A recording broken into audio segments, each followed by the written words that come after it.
Tenemos, por lo tanto, resumiendo, el aspecto que tendría un gas monoatómico, un líquido monoatómico y un sólido monoatómico. Vamos a explicar ahora qué relación hay entre la temperatura y las moléculas.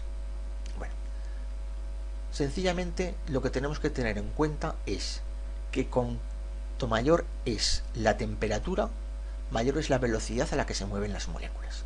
Entonces aquí tenemos un gas a baja temperatura y un gas a más temperatura. Como el gas a mayor temperatura está encerrado en el mismo recipiente, aquí hay más choques contra las paredes y, como hemos dicho, la presión será mayor que aquí. Aquí vemos cómo se dilata un gas. Teníamos una masa pequeña de gas y por lo tanto se está dilatando a temperatura más o menos baja y poco a poco se va difundiendo.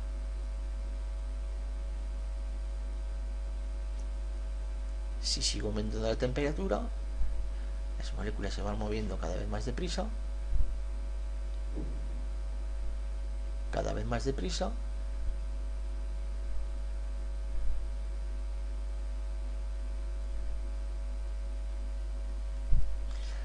si yo tengo una superficie que tapona un gas y empieza a aumentar la temperatura, vemos que al moverse más deprisa pega contra la superficie de arriba. En este caso no aumenta la presión, pero sí que aumenta el volumen, porque las moléculas, al pegar más fuerte contra la tapadera de arriba, lo que van a hacer es que ésta suba. Por lo tanto, cuando yo caliento un gas sin que cambie la presión, lo que va a ocurrir es que el volumen va a aumentar. Vamos a volverlo a ver. Aquí vemos el termómetro, cómo sube la temperatura, y como al ir subiendo la temperatura, las moléculas se mueven más deprisa y al chocar más veces y más energéticamente contra las paredes de este pistón, pues hace que el volumen aumente.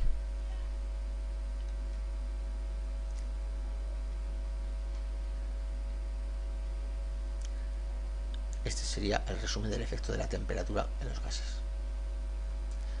En los líquidos, aquí vemos dos líquidos, uno a pequeña temperatura y este que está subiendo la temperatura. Vemos que ocupa más volumen este que este. ¿Por qué? La cantidad de bolas, la cantidad de moléculas es la misma, pero como aquí se están moviendo más deprisa, ocupan más espacio unas con otras.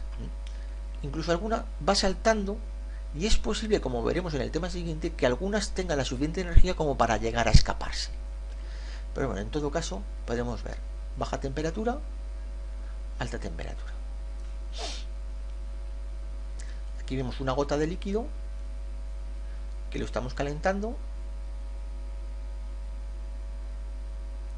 y como conforme se calienta se va saliendo del espacio que hemos puesto original, que era este espacio delimitado por la marca roja.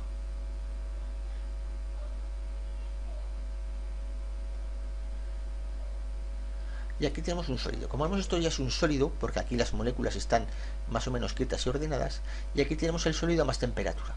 Seguimos viendo que las moléculas no se salen prácticamente de sus posiciones. Lo que pasa es que como tienen un movimiento vibratorio mucho más intenso, ocupan un volumen algo mayor. No excesivamente mayor, pero sí algo mayor que el que tenían originalmente cuando la temperatura era más baja.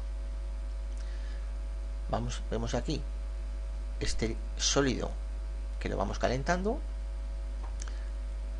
Cada una de estas moléculas o átomos, porque en este caso la molécula coincide con el átomo, se va moviendo más deprisa.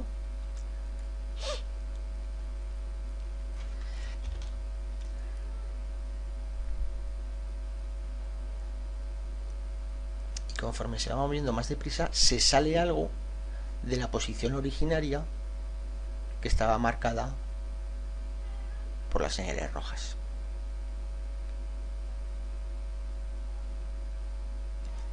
Obsérvese que ya empieza a dar la sensación de que si hubiéramos calentado hubiera pasado a líquido. Aquí tenemos lo mismo, estamos calentando, se mueven las moléculas cada vez más y van pasándose de la línea original, que es esta línea punteada. Volvemos a verlo, esta es la posición inicial, y conforme se calientan más, se mueven más las moléculas y por lo tanto se dilataría el sólido pasando del volumen original. Repito, aunque el volumen es mayor, la cantidad de moléculas es la misma, y como lo único que tiene masa son las moléculas, porque no son los espacios vacíos, no tienen masa, pues entonces la masa no cambia y el número de moléculas no cambia, solamente cambia el volumen. Aquí tenemos la contracción, que es lo contrario de la dilatación por el efecto de la temperatura.